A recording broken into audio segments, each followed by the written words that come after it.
I'm not going to spend much time on the Holocaust because that's a world history focus. You can kind of look through this PowerPoint, look through some of the links that I have shared here. One of the big things that you need to understand, though, is, you know, the horror that the Americans had when they discovered it. I mean, the Americans discover it, the Americans and the British document it. It's not that the Russians don't discover some. I mean, you can tell if the Russians are sweeping in this direction. I mean, they're clearly liberating many of these camps in Poland. But there's also camps over here in the Netherlands and in Germany that, and in the Czech Republic, that the Americans are liberating. And of course, documenting the horrific conditions. So that's really, as far as the state of Texas is concerned, all you need to know in relation to the Holocaust. Now, again, that's not making light of it. It's just, truthfully, in our U.S. history survey class that has an EOC, there's just not a whole lot of time. So hopefully you can look through those clips, kind of look through that and see, get some more information. And if you want more details, you can always come ask me personally, and I'll kind of fill you in on some of the other facts of it. So once you get through 1944, 1945 is the year the war ends. So this is kind of the end of it. And the collapse of the Third Reich. And what's going to happen is that we realize these atrocities. As we realize the atrocities that are being committed by Germany, and of course these are forced death marches, lots of horrific things. As that's happening, what you're going to see is, we have to defeat the Germans now. You've also got a concern as we move into 1945. A concern about the Soviets. We're starting to hear some disturbing tales about what the Soviets are doing to Germans, and that things are going missing and disappearing, whether it's military equipment or whether it's artwork or whatever. So you start to have some real concerns there. So the U.S. and the British are really focusing on coming in from the West. And you have this hedgerow fighting. So in Europe, instead of having, barbed wire fences like we do, out on the plains here, they have these walls of dirt and rock and trees and all this kind of stuff. Well, this creates very defined kind of fields. But when you go from one field to the other, it's not like if you're out in West Texas and you can see for miles, right? So you have to cross each one of those hedgerows, and you never know when you're going to walk into an ambush. So the hedgerow fighting means that it takes a couple of months to get France under control. In August of 44, Paris is going to be liberated. You begin to see kind of the cooperation with the French resistance, in particular, on the liberation of France. And the French, I mean, one of the unfortunate stories of that is that the French are pretty awful to anybody that was seen as a collaborator with the Nazis, or anybody that benefited from a relationship with the Nazis. And put yourself in their position. Your country's been invaded and you're trying to take care of your family and you're trying to survive. And so you do business, or you get a Nazi boyfriend, or, whatever. And then when the Nazis are pushed out, the French that were loyal, the French that were in the resistance, the French that did not make nice with the Nazis, are pretty resentful. And so there's some unfortunate stories about shaving women's heads and beating men up and destroying their businesses and homes and that kind of thing. So this is what you kind of see happening as we get into late 44, early 45. FDR is going to win a fourth term in November of 44. This is completely, this will never happen again, because after World War II, we'll pass the 22nd Amendment that limits the president to 2 elected terms as president and no more than 10 years if they take over for a president that dies. So this is kind of, so that's unique. FDR, the American public had clearly been focused on, do you need something? Is your wife? He's taking a test. Okay. I think he's in Coach Jones or in math, one of the other. So what you have happening is that, sorry, I had to answer a question. So what you had to deal with is that, the American public wanted consistency. We get into the 1940 election, where we know the world's about to fall apart. There's concerns about managing things because in 1940 you have the fall of France.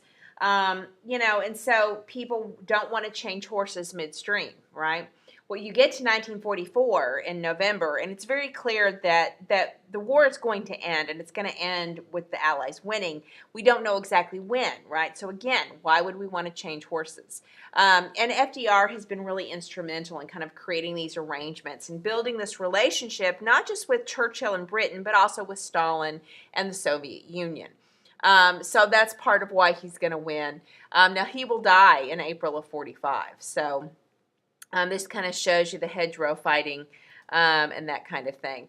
One of the things that will happen in December of 44, and if you've watched Band of Brothers, there's an episode on the Battle of the Bulge. So in December of 44, you've got this horrible winter storm, right? There's snow, it's freezing, and it's just really, really cold. And the Nazis decide to have one last-ditch effort to kind of push the Allies back, and so they decide to target the Americans and the British. And so they have this attack kind of coming into a weak spot of France, which I'll show you a map here in a second. And so part of the issue is that, of course, by this point in December 44, the Nazis are running out of oil. So they're hoping that as they make progress, they'll be able to capture oil reserves. That's not going to work out correctly. In fact, the Battle of the Bulge, which on one hand is kind of successful, and you have very significant fighting happening, very deadly, very frustrating if you ever see any accounts about the Battle of the Bulge. Matter of fact, Band of Brothers has some really gripping accounts from men that were actually there, talking about how horribly cold it was and how awful the fighting was. But they don't capture the reserves that they need, and so the Nazis, the Bulge kind of dies out. It's also helped by the fact that George Patton comes in and he kind of rescues the town of Bastogne, and he pushes through. So it takes about 3 weeks to deal with the Battle of the Bulge. You can see right here. So here's Belgium. This is there's Germany. Up here is going to be the Atlantic. There's Belgium. Over here's France. So the Germans try to push through. Here's Bastogne. They you can see where their forces start pushing through, but then they get about to this point and they run out of resources. So you've got Americans holding the line here, and you've got them holding the city of Bastogne, but the Nazis are just kind of sweeping over them. And what will happen is that Patton will come up, he'll rescue the city of Bastogne, and the Nazi advance will die out.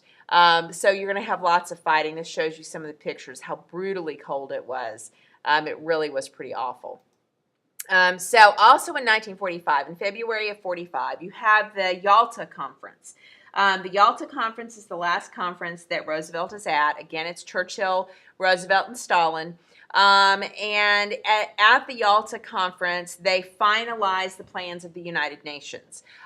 So if they talk about, when was the United Nations established, you're talking about February of 45. You're talking about the Yalta Conference, even though going back to the Tehran Conference, there had been conversations that they needed to have something like that.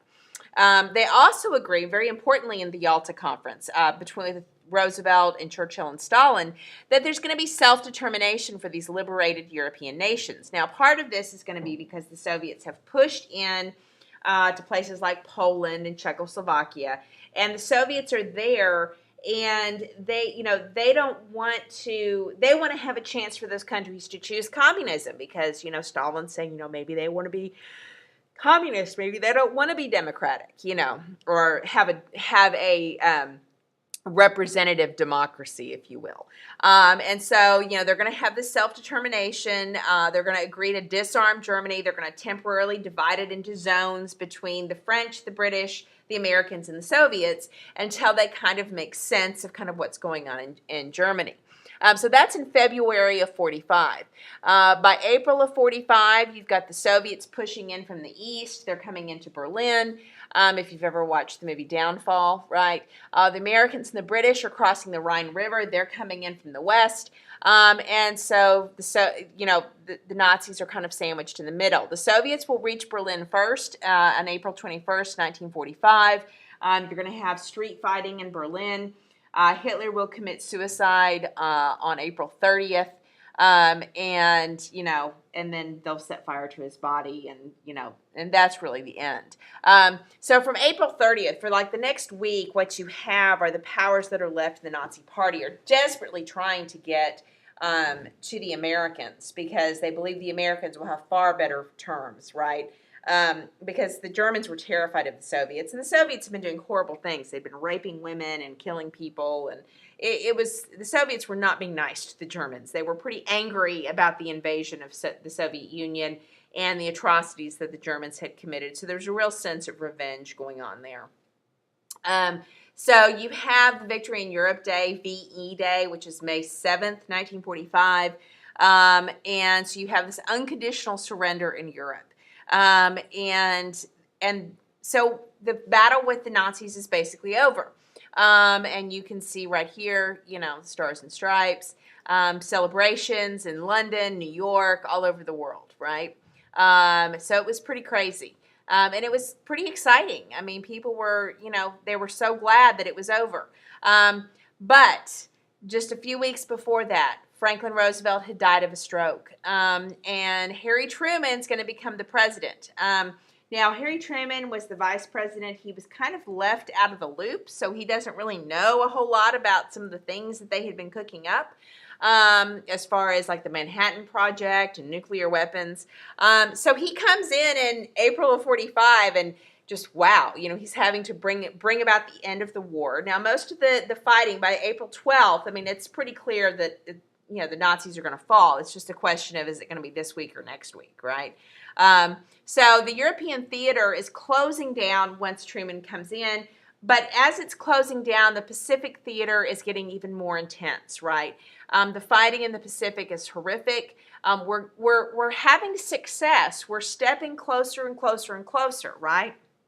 So we get to the Mariana Islands. We have the B-29s. Now the B-29s are having some bombing campaigns, but it's tricky. They want to get closer so they can really tackle Tokyo.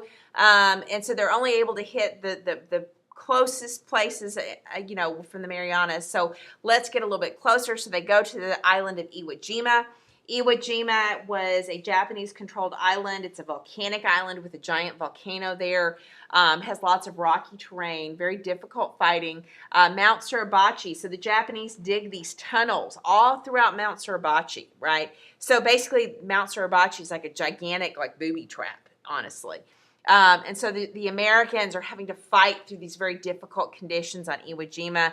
Takes them a couple of weeks to get it, over a month to get it captured, get it under control.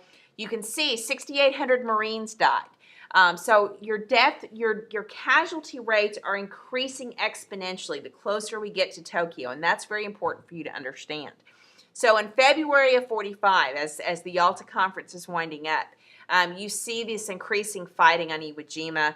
And it's at Iwo Jima that you have that famous flag raising. That's the Marine Corps Memorial. So you can see the proximity, right?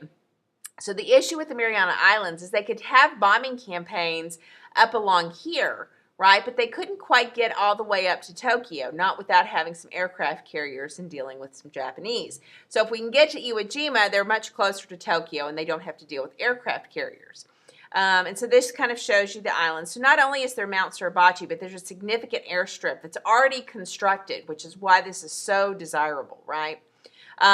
Of course, the flag raising, this memorial is a very famous, because they took one snapshot and then basically decided they wanted to retake it with a bigger flag. And so, there's a whole backstory to that, which, you can look up on your own time. But just kind of know that's where that iconic picture comes from. And the difficult fighting from Iwo Jima that led to massive casualties. So the big thing about Iwo Jima is that once we've taken that, we start this significant bombing campaign that really goes, from March really all the way through June into July. And this is where you have this idea of firebombing. So if you're starting to talk about the question of nuclear weapons, understand that we were doing some significant firebombing, dropping napalm, this jelly gasoline, causing these massive fires that would literally suck oxygen from the areas around them, right? So you're not talking like, it's easy to look at the nuclear attack and say, oh, well, how terrible, so many people died. But people were dying constantly because of the firebombing, right? I mean, so we were destroying jungles. We were fighting a significant strategic bombing campaign in Tokyo, and it was killing civilians because we were dropping that napalm. Those fires would get uncontrolled. So you still have this human rights question that exists with the firebombing. And so you can see that Japan, by summer of 45, Japan still refuses to surrender. There's a real kind of fracture between the military branch of Japan and the emperor, who is starting to be concerned about his people and about the culture and about the existence, right? And so he's starting to get warm up to the idea of surrender, but the military is not. And so you have, again, even more kamikaze attacks happening and that kind of thing. And so that's what you see going on there. So I think, my thing's being pokey. Where are you? All right, so let's go with Okinawa, and then I'll probably stop here because I'm going to use a bunch of time. So Okinawa is going to be the next place. Okinawa is actually considered part of Japan proper, although it's kind of its own island off of the southern tip of Japan. And so basically the intent was to have that for the full-scale invasion of Japan.